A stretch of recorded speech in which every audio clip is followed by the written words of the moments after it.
Hello friends, स्वागत है आप सभी का फिर से आपके अपने YouTube channel government employ news में। दोस्तों, जैसे कि केंद्रीय विद्यालय में क्लास 1 से लेकर क्लास 10 तक के एडमिशन शुरू हो चुके हैं। तो आज इस वीडियो में हम आपको बताने वाले हैं कि केवी विद्यालय में एडमिशन के लिए कौन कौन से डॉक्यूमेंट्स की आवश्यकता होगी। इस सब के बारे में आपको इस वीडियो में बताया जाएगा। बने रहें इस वीडियो के लास्ट तक। जैसे कि आप देख सकते हैं, केंद्रीय विद्यालय में एडमिशन के लिए कौन कौन से डॉक्यूमेंट्स चाहिए और क्या रहेंगी यहाँ पर केवीएस की शर्तें, इस सब के बारे में आपको इस वीडियो में हम बताने वाले हैं। तो केंद्रीय विद्यालय में कक्षा 1 और केवी बाल वाटिका एडमिशन 2025 का फॉर्म ऑनलाइन आ चुका है। ऑनलाइन आवेदन आप कर सकते हैं। 7 मार्च से ऑनलाइन आवेदन की प्रक्रिया शुरू हो चुकी है। केंद्रीय विद्यालय संगठन की वेबसाइट kvsangathan.nic.in पर प्रवेश प्रक्रिया से संबंधित सभी जरूरी जानकारी दी गई है। नोटिफिकेशन वहाँ पर दिया गया है। इसके अलावा हमारे व्हाट्सएप और टेलीग्राम चैनल पर भी नोटिफिकेशन का कॉपी अपलोड किया हुआ है, शेयर किया हुआ है, वो भी आप वहाँ से डाउनलोड कर सकते हैं। इसके लिए आप हमारे व्हाट्सएप और टेलीग्राम चैनल को ज्वाइन कर सकते हैं, जिनका लिंक इस वीडियो की डिस्क्रिप्शन में दिया गया है। तो केवी संगठन के द्वारा दी गई सूचना के अनुसार देश भर के केंद्रीय विद्यालयों में क्लास 1 और नर्सरी KG1 KG2 जो कि बाल वाटिका 1, 2, 3 में दाखिले होंगे। अगर आप अपने बच्चों का दाखिला केवी में कराना चाहते हैं तो सबसे पहले जान लीजिए कि कौन कौन से दस्तावेजों की आपको आवश्यकता रहेगी, यानी कौन कौन से डॉक्यूमेंट्स आपको चाहिए होंगे। तो केवीएस में एडमिशन के लिए जरूरी डॉक्यूमेंट्स की लिस्ट आपको क्लास वाइज यहाँ पर बताई जाएगी। तो सबसे पहले आप जान लीजिए कि क्लास 1 में एडमिशन के लिए कौन कौन से डॉक्यूमेंट्स होना जरूरी है। तो बच्चे की आयु के लिए जन्म प्रमाण पत्र होना बेहद जरूरी है। तो पहली कक्षा में प्रवेश के लिए प्रमाण पत्र यानी जन्म प्रमाण पत्र, बर्थ सर्टिफिकेट जरूरी होगा, जो कि किसी भी मान्यता प्राप्त सरकारी निकाय द्वारा जारी किया गया हो।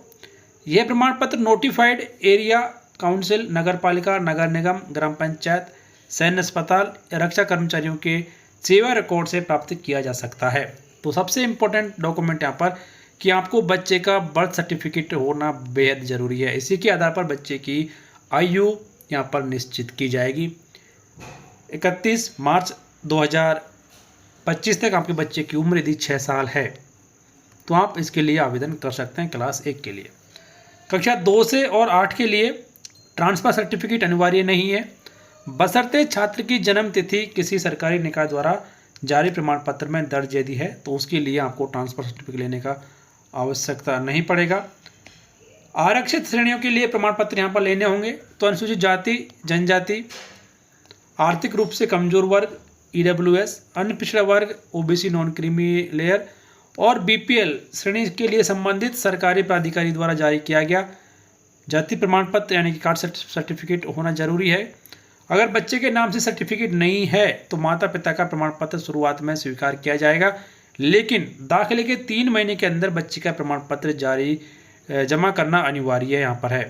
तो फिलहाल यदि आपके पास में आपकी कैटेगरी का सर्टिफिकेट नहीं है, जाति प्रमाण पत्र नहीं है, तो आप पेरेंट्स का कास्ट सर्टिफिकेट लगा सकते हैं, लेकिन 3 महीने के अंदर यदि एडमिशन हो जाता है बच्चे का तो उसके 3 महीने के अंदर आपको बच्चे का कास्ट सर्टिफिकेट जमा कराना अनिवार्य होगा। यदि ऐसा नहीं करते हैं तो एडमिशन को रिजेक्ट किया जा सकता है। उसके बाद में ऐसे बच्चे जो कि विशेष आवश्यकता जिनको चाहिए, जो कि बच्चे किसी भी रूप से दिव्यांग हैं, तो उन बच्चों के मामले में सिविल सर्जन, पुनर्वास केंद्र या भारत सरकार द्वारा परिभाषित किसी अन्य सक्षम प्राधिकारी द्वारा जारी किया गया प्रमाण पत्र अनिवार्य होगा। अगर स्कूल प्रिंसिपल किसी बच्चे में कोई दिव्यांगता देखते हैं तो प्रमाण पत्र के बिना भी प्रवेश दिया जा सकता है। हालांकि माता पिता को बाद में प्रमाण पत्र प्रस्तुत करने की सलाह दी जाएगी। तो यदि आप आपके बच्चे का दिव्यांग कोटे में एडमिशन कराना चाहते हैं तो उसके लिए बच्चे का दिव्यांग प्रमाण पत्र होना सही रहेगा, तो आप बनवा लें। इसके अलावा कुछ अन्य जरूरी दस्तावेज जिसमें कि पिछले 7 सालों में हुए ट्रांसफ़र की जानकारी देने वाला सेवा सर्टिफिकेट, सर्विस सर्टिफिकेट भी लगाना जरूरी है, जो कि संबंधित कार्यालय प्रमुख द्वारा सत्यापित और साइन किया गया हो। डिफेंस सर्विस से रिटायर्ड के लिए सर्टिफिकेट भी चाहिए यदि आवेदक सेवानिवृत्त वर्दीधारी रक्षा कर्मचारी है।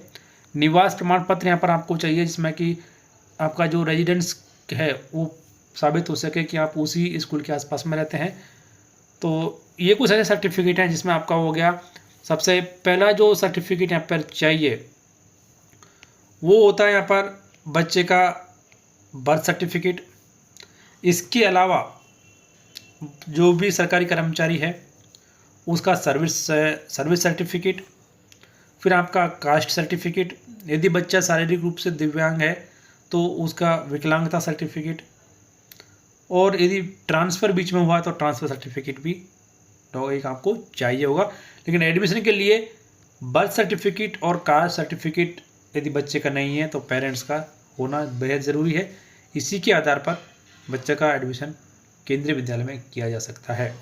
तो ये कुछ ऐसे डॉक्यूमेंट्स हैं जो कि केंद्रीय विद्यालय में बच्चे के एडमिशन कराने के लिए आपको चाहिए होंगे, तो आप इनको ज़रूर बनवा लें। तो फिलहाल इस वीडियो में इतना ही। जानकारी आपके फ़ायदे की रही तो वीडियो को लाइक और शेयर कर दें, चैनल सब्सक्राइब कर बेल आइकन प्रेस कर लें और नोटिफिकेशन ऑन कर लें।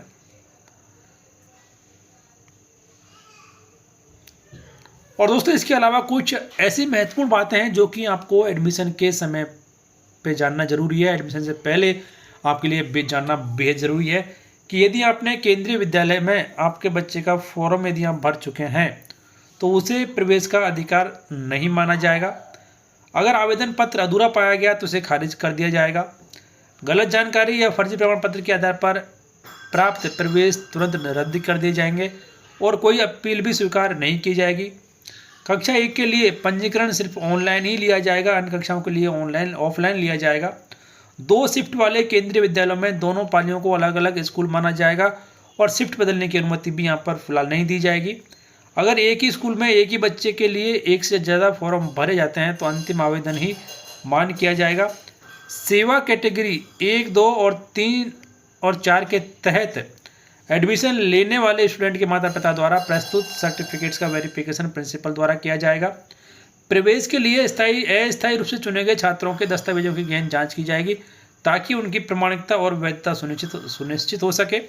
अगर किसी छात्र का दाखिला किसी कारण से स्वीकार नहीं होता है तो विद्यालय प्रशासन को उसके माता पिता को लिखित रूप में अस्वीकृति का कारण बताना होगा ताकि भविष्य में किसी भी कानूनी विवाद को रोका जा सके।